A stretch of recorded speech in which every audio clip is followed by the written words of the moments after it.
The movie opens with a glimpse into Han Dynasty China, where skilled warriors become increasingly powerful with each battle, harnessing cosmic energy to attain unimaginable strength. These knights were born to lead armies and shape the course of the world, representing the chosen few.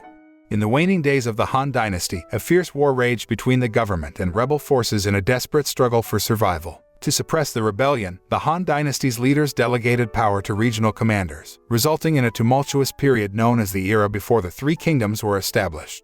One fateful day, a massive army of tens of thousands of Han royal troops clashed with an equally formidable force of Yellow Turban rebels behind the looming mountains. Commanding the Han Empire's army was the renowned war general Dong Zuo. He and his troops were pitted against the Yellow Turban rebels led by Zhang Jiao, who was not only a skilled leader but also a powerful magician. Using his magic, Zhang Jiao was able to shroud the sun with dark clouds and exert demonic influence over his troops, rendering them unable to be killed in battle. As a result, the Han troops faced a formidable adversary, one who wielded not only military prowess but also supernatural powers.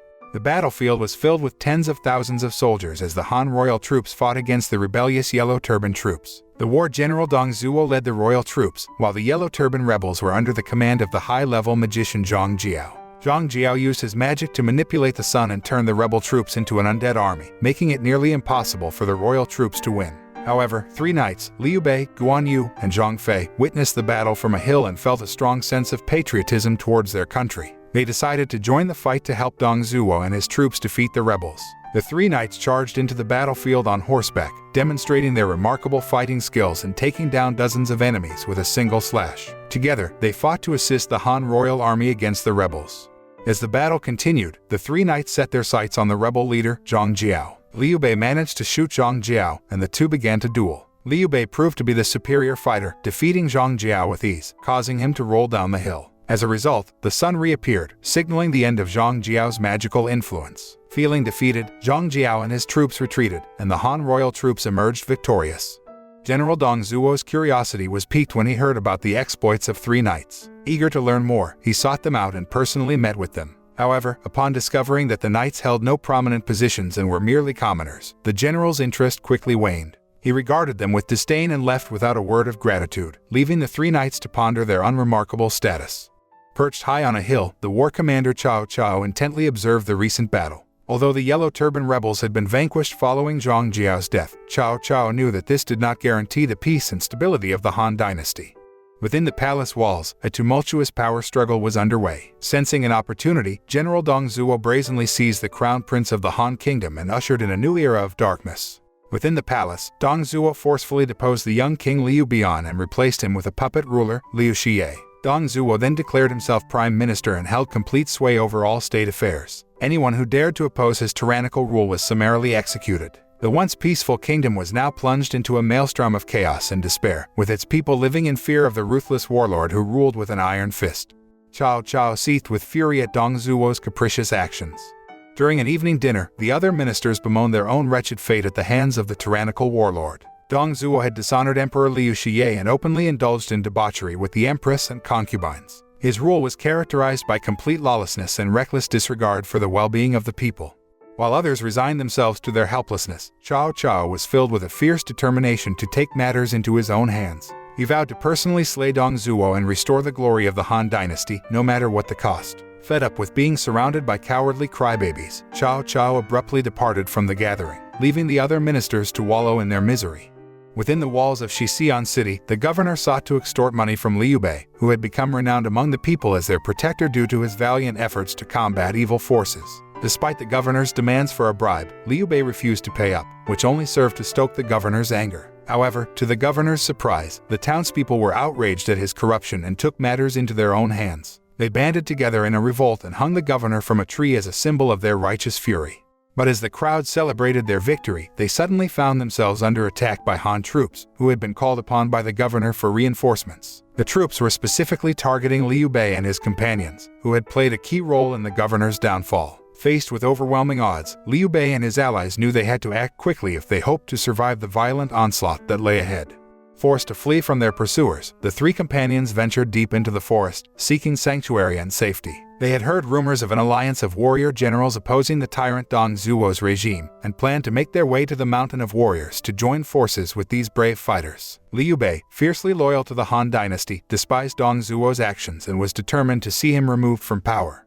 As they rode through the dense forest, a strange and unexpected event occurred. They became disoriented and lost, enveloped in thick fog that made it nearly impossible to see. Suddenly, they found themselves in a mysterious world filled with the magical glow of fireflies. To their shock, their weapons were inexplicably absorbed into the earth and vanished without a trace. Then, an old woman materialized before them, her presence miraculous and inexplicable. She somehow recognized the true identities of the three companions and beckoned them closer, offering them a glimmer of hope in their desperate situation.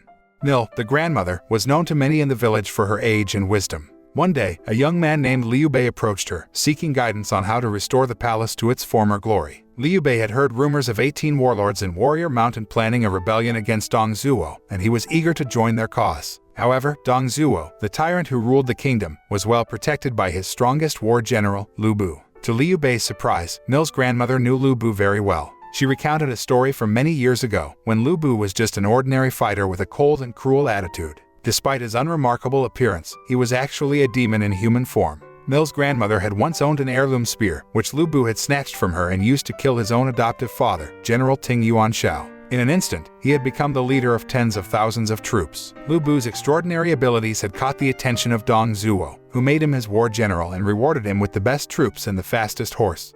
Despite his fearsome reputation, the story of Lu Bu's power and cruelty did not deter three warriors who were determined to take down Dong Zuo and restore peace to the kingdom. Liu Bei asked Mil's grandmother about another war commander named Cao Cao, hoping to gather more information to aid their cause. To his surprise, Mil's grandmother knew everything there was to know about Cao Cao. She recounted the story of a minister who had heard Cao Cao's enthusiasm to kill Dong Zuo and had given him a dagger that could split iron. The minister had instructed Cao Cao to use the dagger to kill Dong Zuo and end his tyrannical reign. The opportunity to end Dong Zuo's reign had finally arrived. Cao Cao seized the moment when he found Dong Zuo sleeping in front of him, intending to stab him with the dagger that could split iron. But Dong Zuo woke just in time, startling Cao Cao. To cover his intentions, Cao Cao pretended that he was there to present Dong Zuo with a super dagger. As Cao Cao left the palace, Lu Bu realized what had just happened and chased after him on horseback. After catching up with him, Lu Bu shot 2 arrows at Cao Cao, and the two warriors engaged in a fierce chase through the city and into the forest. With his lightning spear, Lu Bu tried to stop Cao Cao, but the agile warrior managed to avoid all of Lu Bu's attacks. In a last-ditch effort, Lu Bu used his power to split the forest and create a massive landslide. He believed that no one could survive such an attack and immediately left the area. To his surprise, Cao Cao had been helped by a couple and had survived the onslaught. As news of Cao Cao's escape and Dong Zuo's appeal spread throughout the kingdom, a couple who had saved Cao Cao's life heard about the reward and turned him over to the local officials. Cao Cao was captured by Chen Gong, a local official who intended to execute him. But Chen Gong's curiosity got the best of him, and he asked Cao Cao why he was rebelling against Prime Minister Dong Zuo, who had always rewarded him generously. Cao Cao's response surprised him. He declared that he was not afraid of death and that his only goal was to restore peace to the Han Dynasty as it had been before. He could not bear to see the people suffering under Dong Zuo's rule. Chen Gong found himself unable to bear the cruelty of the Dong Zuo government, and in a bold move, he decided to join Cao Cao's efforts to overthrow them. Despite the risk and sacrifice involved, he left behind his family and positioned to join Cao Cao in his pursuit of justice. After 3 months of seeking refuge, Cao Cao took Chen Gong to his uncle's home, hoping to find shelter. However, upon their arrival, Cao Cao noticed some suspicious behavior that made him uneasy. His uncle had mentioned a large reward for capturing Cao Cao, which raised red flags. Despite his initial concerns, Uncle Cao Cao bid them farewell and left to buy wine for their entertainment.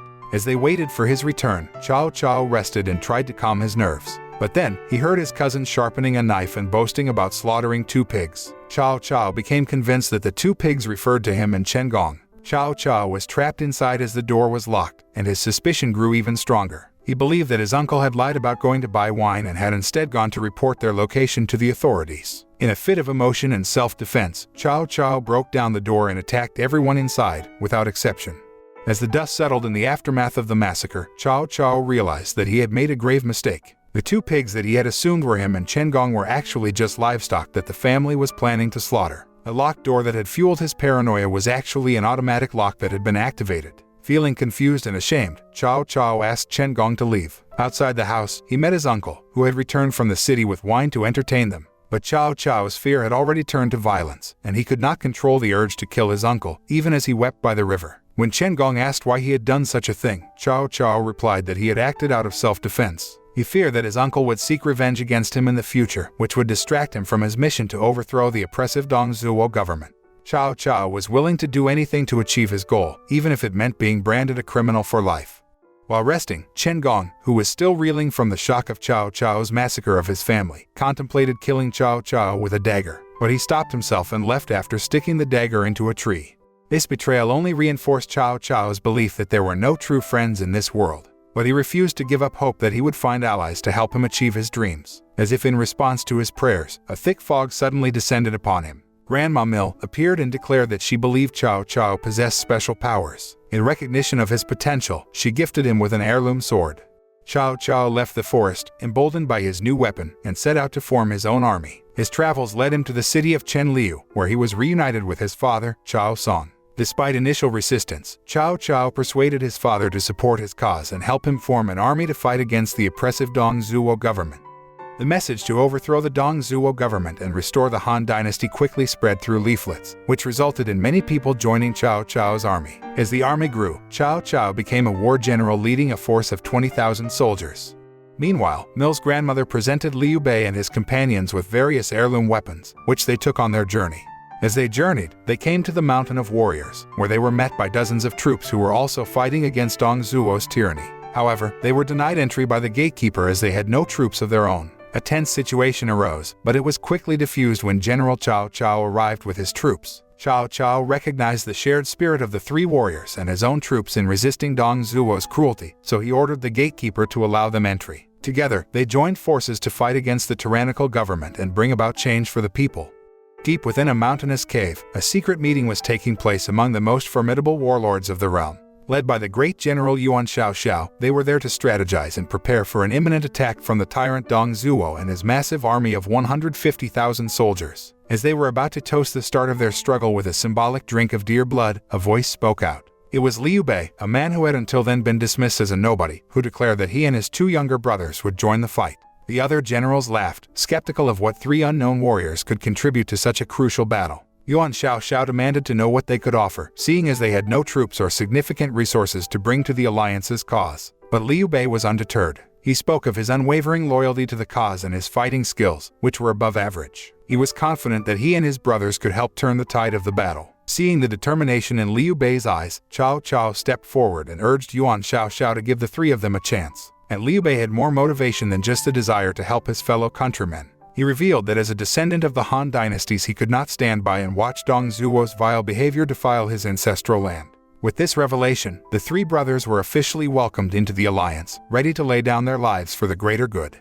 A hush fell over the gathered warlords as Cao Cao spoke of a letter from the emperor himself, smuggled out of the palace and containing an order to assassinate Dong Zuo. All eyes were fixed on Cao Cao as he began to read the contents of the edict. The generals were incredulous, wondering how the young emperor could have written such a bold order. But Cao Cao laughed, admitting that he had penned the letter himself. He explained that the edict was a strategic move, designed to bolster their cause by legitimizing their fight as being for the greater good of the empire. As long as they were victorious, no one would question the authenticity of the order. And if they failed, it wouldn't matter if the order was genuine, as the emperor was a mere puppet who made no decisions.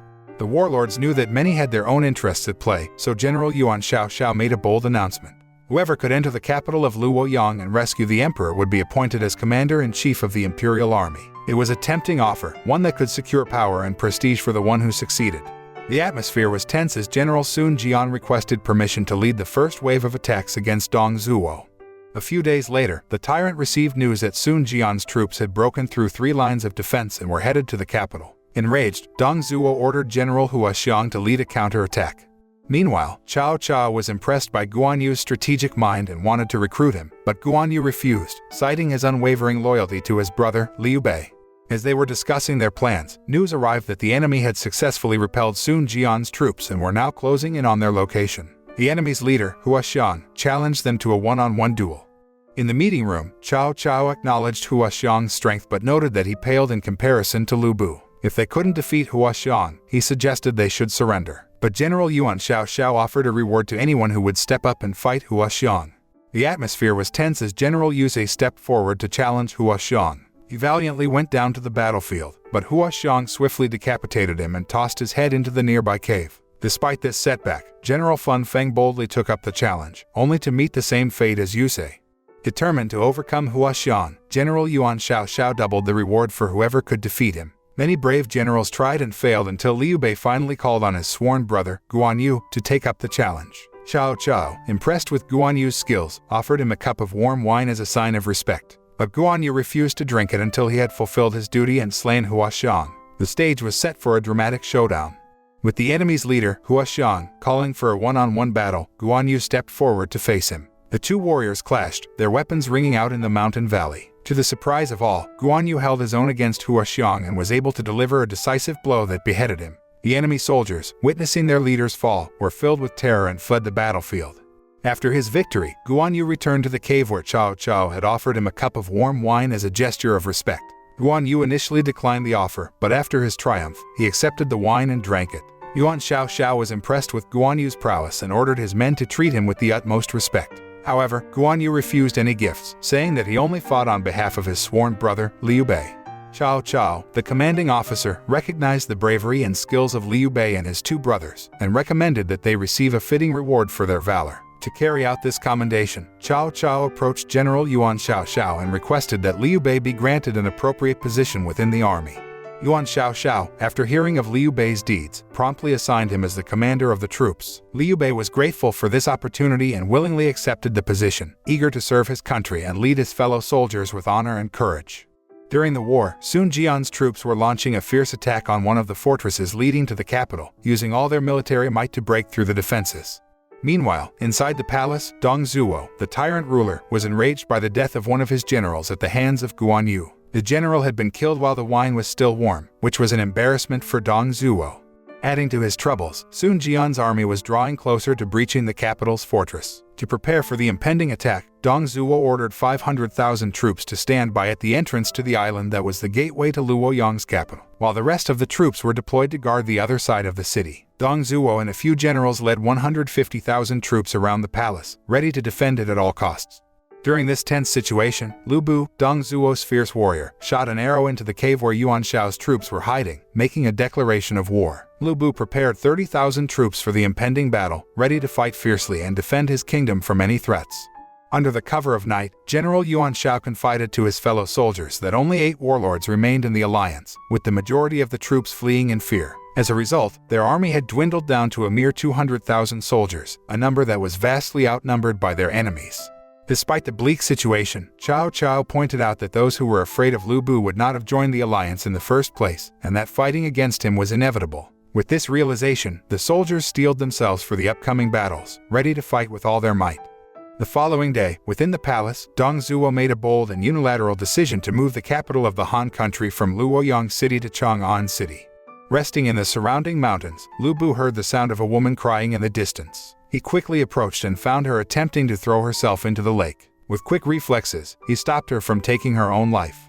After ensuring that the woman was safe, Lu Bu asked her what was troubling her. She shared that her adoptive father had accepted a marriage proposal from a man with a bad reputation, someone whom she did not love. Touched by her plight, Lu Bu gave the woman his personal seal, telling her to use it to protect herself from the man's advances. From that moment on, Lu Bu became enamored with her, promising to protect her always. Diao Chan was unsure whether Lu Bu's love was genuine or not, but when he stood up and stabbed his own arm as a sign of his devotion, she knew that he was sincere. She told him her name and Lu Bu vowed to protect her forever.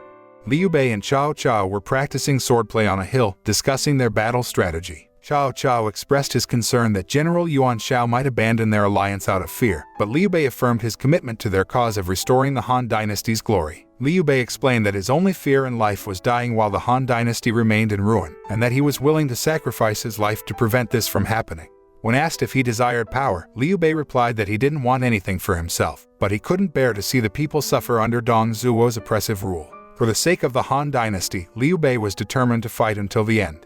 In the depths of a dark cave, 2 legendary leaders, Liu Bei and Xiao, gathered to discuss their strategy for an impending battle. They were joined by their troops, who eagerly listened in. The plan was to divide and conquer. Liu Bei and his 2 brothers would lead a charge against Lu Bu and his 30,000 soldiers, while Xiao would surround Luoyang's capital and capture the villainous Dong Zuo. As they prepared to depart, Xiao pulled Liu Bei aside and offered him a word of caution. He knew that facing Lu Bu would not be an easy feat, and he wanted Liu Bei to be careful.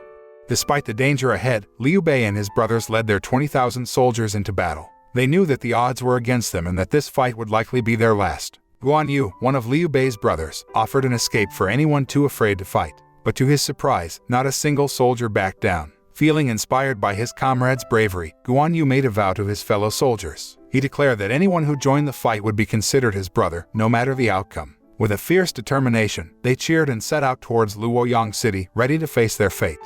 As they approached the capital's gates, Liu Bei's troops appeared poised and battle-ready, awaiting their adversary, Lu Bu. On the other side of the road, Lu Bu's troops were already preparing to confront them. Suddenly, Lu Bu emerged from the gates and closed his eyes, seemingly deep in thought. A gust of wind blew, and to the surprise of Lu Bu and his troops, some of Liu Bei's soldiers were revealed to be mere straw dolls, used to create the illusion of a larger army. Lu Bu laughed in amusement, taking the ploy as a mere jest. The two sides engaged in battle, with Lu Bu ordering his troops to advance while Liu Bei urged his soldiers to form a strategic formation. The trap worked, and most of Lu Bu's troops were quickly ensnared, making them easy targets for defeat. On the other side of the hill, Cao Cao led his army to attack the palace through a different route, hoping to catch Lu Bu and his army off guard. Meanwhile, Liu Bei, Guan Yu, and Zhang Fei fought valiantly against Lu Bu's fierce soldiers, determined to defeat them at all costs. But Lu Bu was a formidable foe, capable of paralyzing hundreds of soldiers with one swift strike from his lightning spear. Seeing his men fall around him, Lu Bu personally entered the fray. The three brothers stood their ground, facing Lu Bu head-on in a fierce battle. The fight was intense, and the very ground shook beneath their feet. The battle was so intense that it caused the bridge they were standing on to collapse, sending them plummeting into the abyss below. Undeterred, they continued to fight as they fell, with Lu Bu proving to be a powerful adversary. His lightning spear struck with deadly precision, threatening to overpower Liu Bei and his brothers. As the battle raged on, Liu Bei suddenly recalled his grandmother's words about the power of weapons being strengthened by blood. In a bold move, he and his brothers thrust their weapons into their own bodies, letting the blood flow and imbue their weapons with a newfound strength. Together, they charged towards Lu Bu, ready to face him head-on. But the fight was more difficult than they anticipated. Despite their best efforts, Lu Bu remained steadfast and seemingly invincible, while Liu Bei and his brothers were pushed to their limits.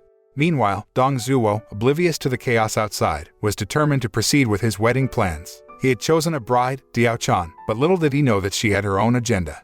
As the battle raged on, Cao Cao was still struggling to enter the palace from another direction, knowing that time was running out. Desperate to alert others of the danger, someone lit a smoke signal that rose high into the sky. From a distance, Lu Bu spotted the smoke signal that warned of danger at the palace. Immediately, he halted the battle and raced towards the palace. The following day, Cao Cao arrived at the site of the palace, only to find it in ruins. Dong Zuo and his men had already fled to the new capital in Chang'an City, taking the young emperor as their hostage. At that time, Dong Zuo was planning to wed Diao Chan. As Cao Cao's guards surveyed the destroyed palace, they informed him that General Sun Jian had already broken into the palace and taken the royal seal. Cao Cao dismissed the importance of the royal seal, stating that rescuing the emperor was his top priority. During their journey, Diao Chan's adoptive father reminded her of her mission to assassinate Dong Zuo during the upcoming wedding. Years had passed, and Cao Cao had amassed a formidable army. With hundreds of troops in tow, he paid a visit to Liu Bei's training camp, which now boasted thousands of troops. The transformation of the camp left Cao Cao in awe, impressed by the progress Liu Bei had made. Cao Cao's purpose for the visit was to invite Liu Bei to join his cause. He explained that Generals Yuan Shao and Sun Jian were only fighting for their selfish interests, and that a union between himself and Liu Bei could bring a new era of unity and stability to the land. After witnessing the instability of the Han Dynasty, Cao Cao realized that he needed to take action to safeguard the people. He proposed that he and Liu Bei join forces to build a new kingdom, one that could restore the former glory of the Han Dynasty. To Cao Cao's surprise, Liu Bei refused, as he still believed he could revive the Han Dynasty. Cao Cao chuckled, knowing that both he and Liu Bei had their eyes on the ultimate prize, the throne. Liu Bei vehemently denied this, stating that his loyalty to the Han Dynasty was unwavering. Cao Cao bid farewell, cautioning that if the time came when they were forced to face each other, he would not hesitate to eliminate Liu Bei. The moral that can be learned from this movie is that the pursuit of power and dictatorship can be dangerous, as it attracts a multitude of opponents who seek to undermine and overthrow the leader. In the end, it is the desire for unity and collaboration that can bring lasting stability and success to a society.